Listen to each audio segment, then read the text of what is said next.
Here's another example of limits. In this place, we're looking at a web page that talks about one-sided limits in an attempt to give some intuitive understanding, a geometric picture.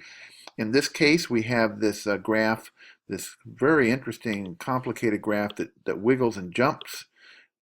It involves the sine function and the floor function and so on.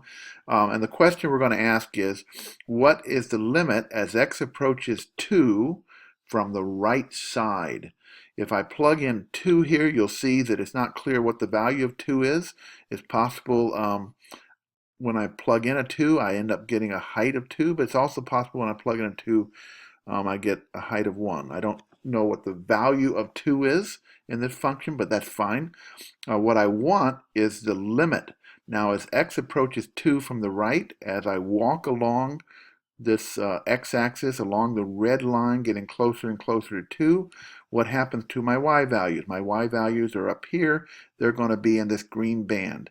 Now, watch as I shrink this interval. I'm going to move it. So I'm going to start at this point a little above 2.5, 2.7 or so is my x value. And as I move closer and closer to 2, notice what happens to the y values. The y values are being noted in green. They're marked in green here.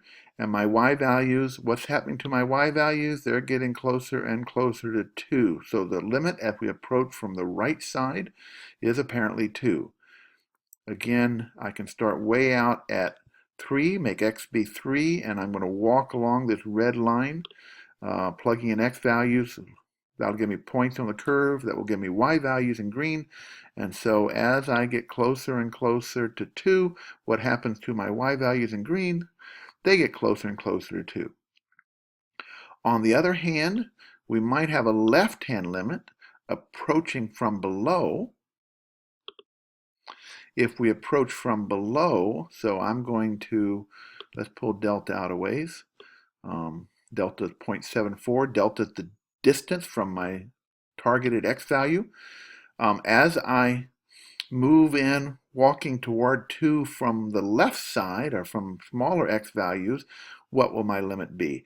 As I walk along this red line toward 2, I will get points on the curve up here in blue, dark blue, and they will give me y values. So let's see what happens as I shrink delta and look at the y values as delta shrinks and I get closer and closer to 2. My green y values here are getting closer and closer to 1. And so the limit as x approaches 2 from below is 1. Again, as x approaches 2 from above, we get 2. If we approach 2 from below, we get 1. What if we approach from both directions and attempt to do the real limit? Well, we're getting 2 different answers, so the limit as x approaches 2 does not exist because the right-hand limit gives us one solution and the left-hand limit gives us another.